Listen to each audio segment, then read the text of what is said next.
there. My name is JP Vargas de la Vega.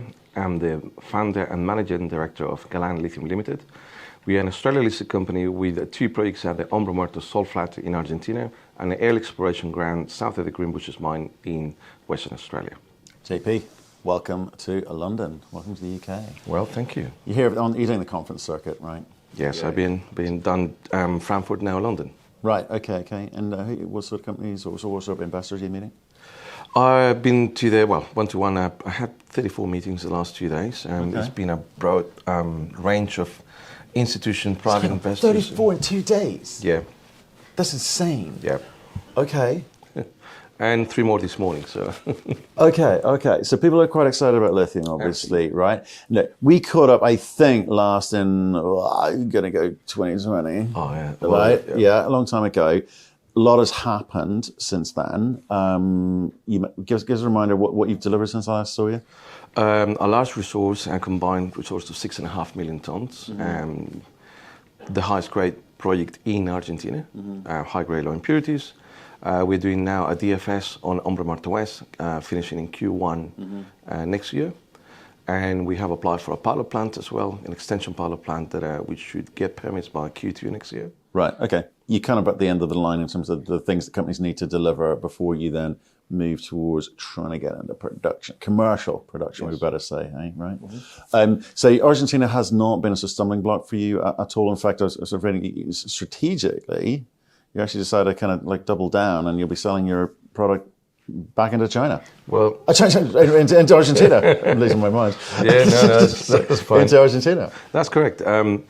Look, our strategy is to get lithium chloride concentrate. Yeah. We have identified 12 projects that are either greenfield or brownfields. Mm-hmm. Then when we come online in Q1 25, they'll be needing potentially extra feed for the carbonate plant. Doesn't matter if it's DLE or not. Right. And is there enough kind of competitive tension there in terms of make sure you get the best price possible? Because you want, margins are everything. Absolutely. If you look at the spodumene case from Western Australia coming up, they grab a high margin of the value of hydroxide. We want to do something similar in lithium carbonate.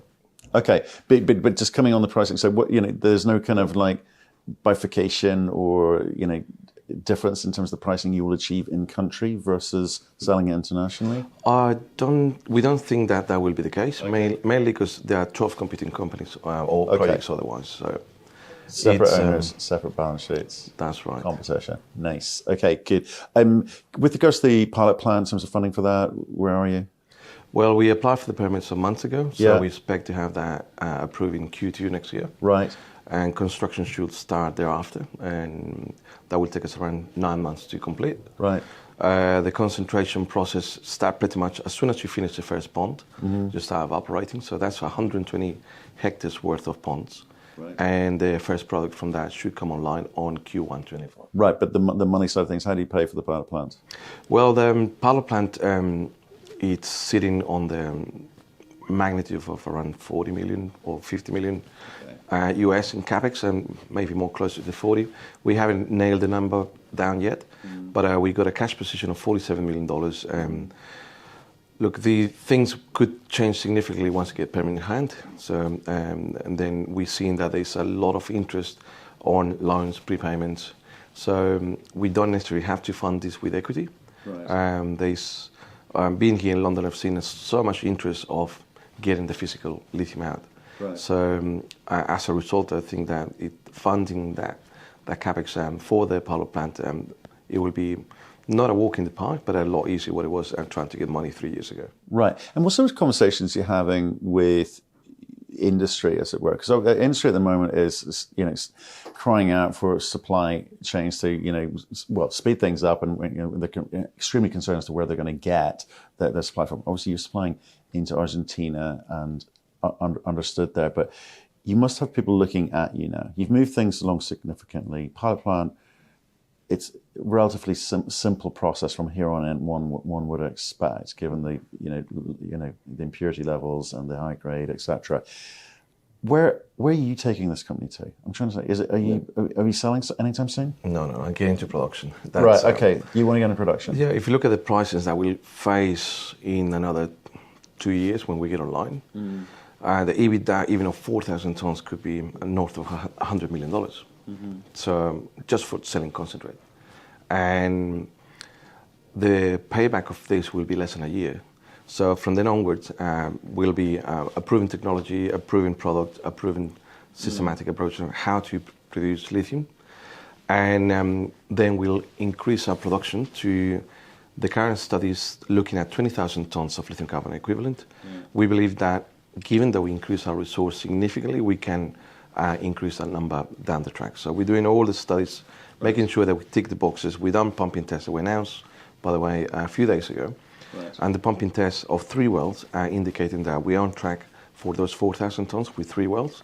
We need to put more wells, and I believe that we can get to the 20,000 tons plus by 26 in production. So. And how are you being viewed in country? Because some people are pro-mining, anti-mining, and some people are very anti-brine operations. You've got potentially water issues. How are you managing all of that? Well, there's many levels. There's environmental, there's a community level, and there's a government level. Yeah. We'll start with the government, that we have very good relationship with them. They understand what we're doing. And they've been sort of changing the image about how a junior company can be a producer within Catamarca. The community is something that we engage very much from the beginning. We have hired local people from the Antofagasta de la Sierra area, and we've been increasing the number of female in our labor force as well, not only at camp, but as well at the office in Catamarca. So we go around 35% of our labor force being female. And at camps, we make sure, for instance, that some of the people that we've taken are being trained, for instance, to be camp managers and not necessarily being cleaners. We don't want that. We want to educate them. We want to make sure that they're part of us. And this is, I always say this is a marathon. So we want to work with people and we want to make sure that they're okay. Further than that, we do help with assistance to health, to the local hospital and local schooling.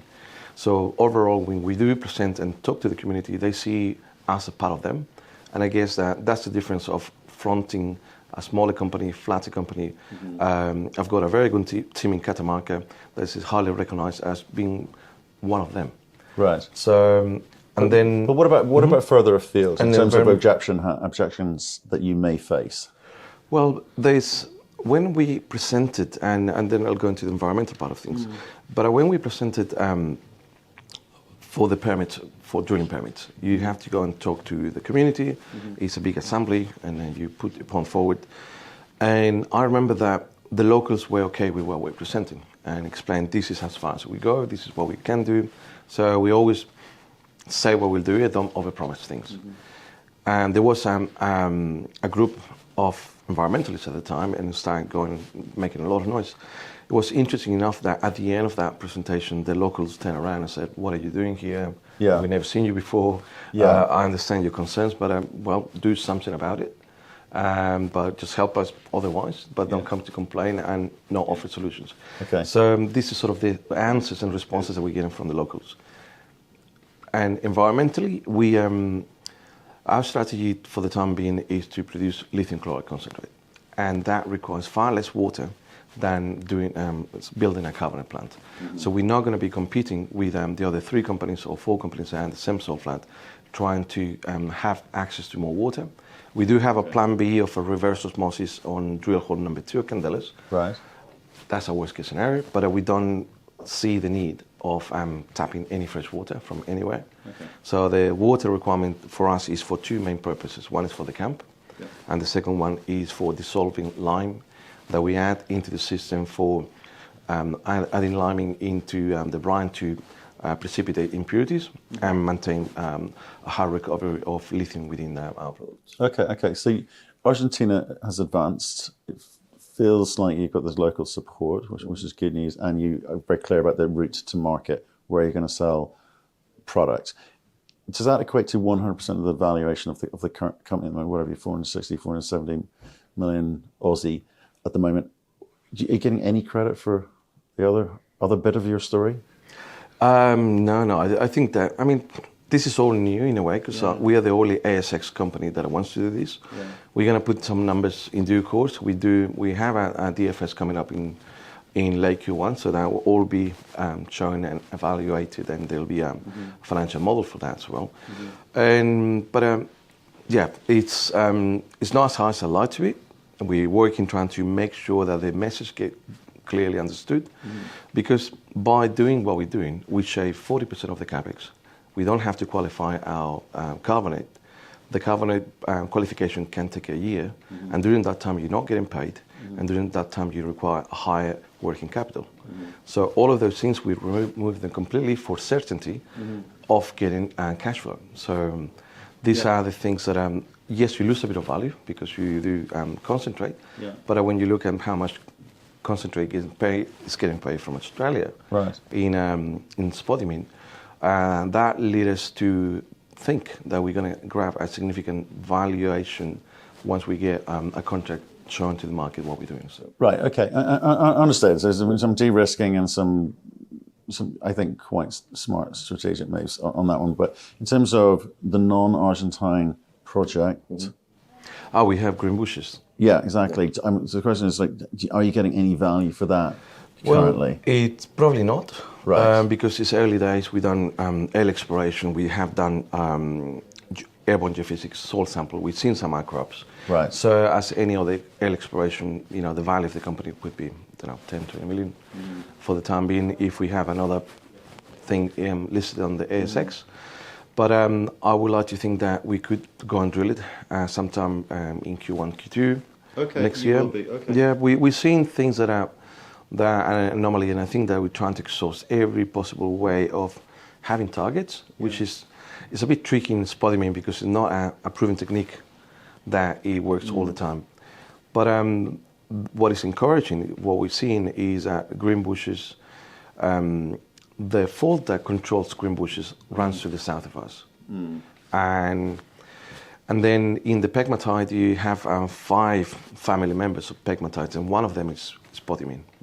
We have found the other family members of pegmatites in our rock. We haven't found spodumene. We have found anomalies, high anomalies in soil. And last word is the drilling. So we've been told that Greenbushes initially wasn't found as a lithium mine. It was a tin alluvial mine. Then it was for the tantalum. So I think that we have a chance. Maybe some byproducts as well.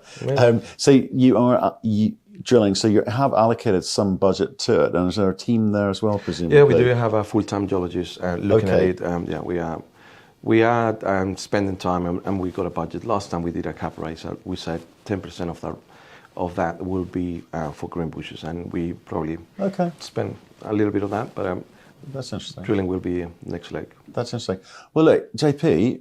Thanks for coming in, man.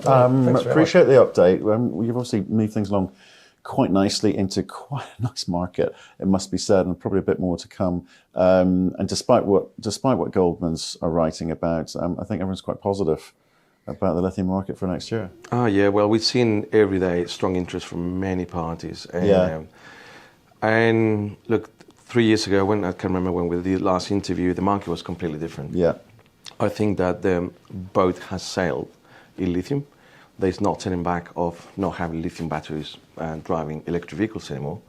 So lithium is running in a parallel universe, if you want to call it, in terms of valuation, and the market will remain very strong and tight. So we're going to take advantage of that.